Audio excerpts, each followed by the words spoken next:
Malin Kundang.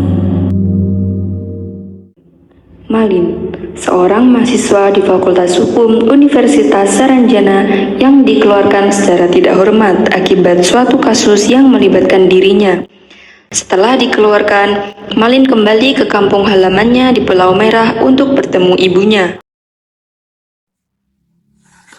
Oh, anakku, aku sangat khawatir dengan keadaanmu, nak. Apakah kamu terluka? Malin baik-baik saja, Bu. Tetapi kondisi keuangan Malin sedang terpuruk. Apakah di kampung sini ada lowongan pekerjaan, Bu? Ibu tidak tahu, nak. Nanti coba ibu tanyakan ke ibu-ibu lain di pasar. Untuk sementara, kamu bantu ibu jalan sampai di pasar ya, nak. Baik, Bu. Keesokan harinya, Malin mulai membantu ibunya berjualan sate di pasar Genteng Kidul. Namun, kedatangan Malin di pasar membuat pedagang-pedagang lain saling berbisik-bisik.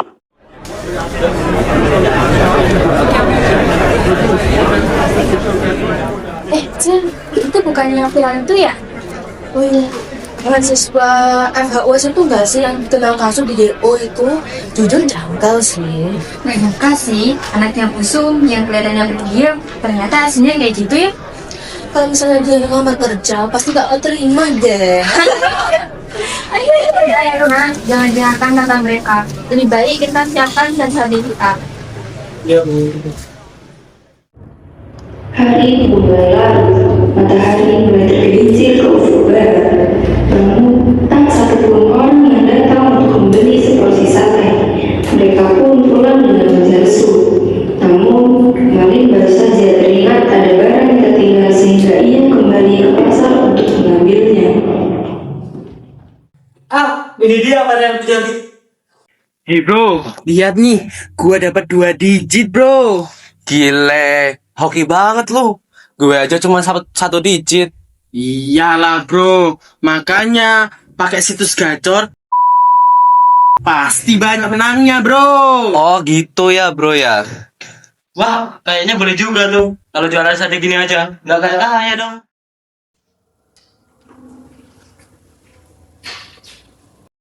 Hari-hari pun berlalu, Malin semakin ketagihan judul. Berkali-kali ia kalah taruhan, sehingga memaksanya untuk meminjam uang di pinjol yang tidak resmi. Namun, Malin yang tidak tahu pasti kapan bisa melunasi hutang-hutangnya, ia sampai tega menjaminkan sertifikat rumahnya kepada bank.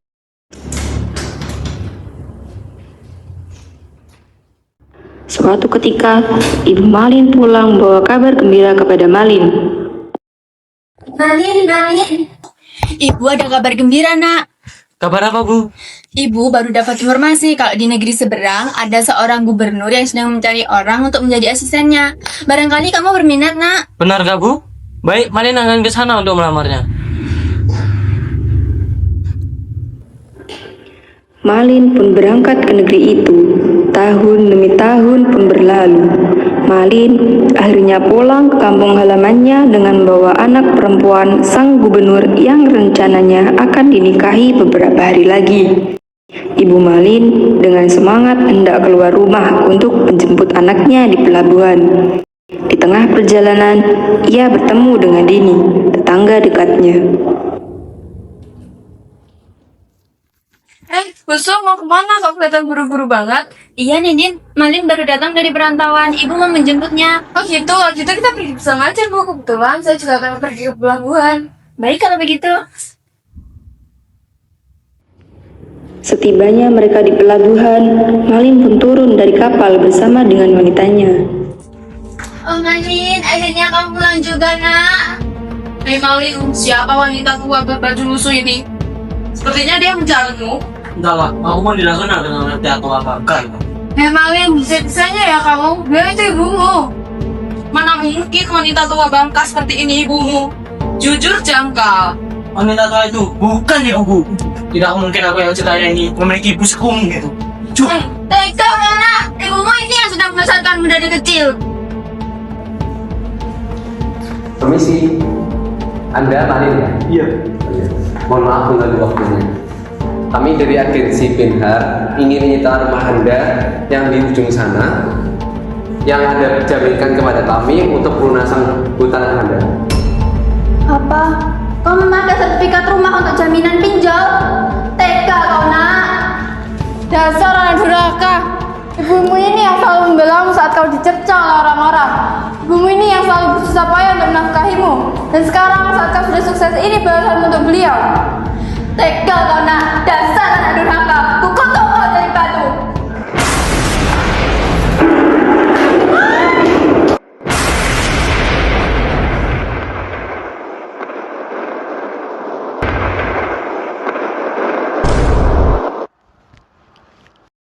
Berhenti! Jangan lanjut! Kau siapa? Saya Ustadz Gufron. Kalian bertengkar seperti ini tidak ada gunanya. Dan kau Malin, bisa-bisanya kau durhaka kepada ibumu. Sungguh, anak-anak sepertimu akan mendapatkan balasan di dunia dan di akhirat kelak. Cuy, Aku tidak takut dengan ancamanmu. Buang-buang waktu saja. Lebih baik aku pergi dari desa ini. Ayo. Hari-hari pun berlalu. Malin dan pacarnya terjerat kasus korupsi dana haji yang merugikan jutaan rakyatnya. Pacar Malin kabur meninggalkan Malin sendirian ketika hendak ditangkap oleh KPK. Akhirnya, Malin mendapat vonis penjara dan kini mendekam di lapas. Hidup Malin kini runtuh. Saat ini, Malin sedang duduk di ruang rehabilitas menunggu pendamping rohaninya. Ia bergumam dengan menunduk. Oh Tuhan, jika aku tidak melakukan itu, aku tidak akan berjalan seperti sekarang, ditinggal peribadatanku dan bahkan kepercayaan ibuku hilang. Aku tidak punya apapun dan tempat yang bisa kutinggali. Aku juga tidak berharap lagi kalau aku bisa dipercaya lagi.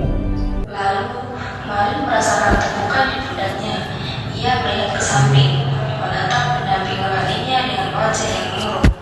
Sang pendamping hanya tersenyum dan duduk di depan Malin. sudahlah Malin. Saya sudah tahu Anda telah menyesali segala perbuatan Anda. Dan saya di sini untuk membimbing jalan pertaubatanmu, Malin. Apakah saya masih diampuni Tuhan dengan dosa sebanyak ini? Sungguh, Tuhan itu Maha Pengampun, Malin. Sebanyak apapun dosa yang telah engkau kerjakan, insya Allah Tuhan akan mengampuninya. Baiklah, tolong bimbing jalan bertobat.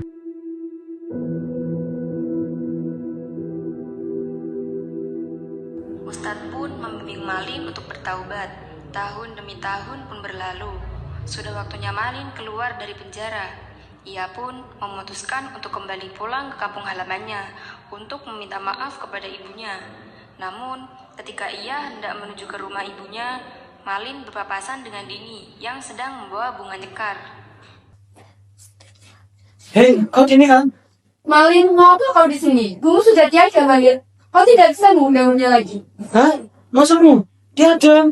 Ibumu terkena serangan jantung, Malin. Setelah beberapa tahun yang lalu, dia tinggal bersamaku.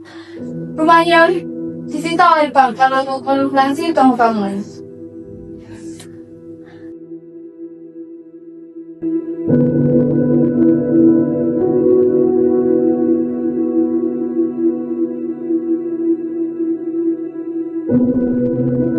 Hidup Malin benar-benar runtuh. Orang satu-satunya yang mencintainya telah tiada. Ia pun bertekad untuk menjadi pribadi yang lebih baik. Beberapa minggu kemudian, ia membangun panti jompo di kampung halamannya yang ia dedikasikan untuk menebus kesalahannya kepada ibunya yang telah lalu. Pada akhirnya, Malin hidup bahagia selama-lamanya.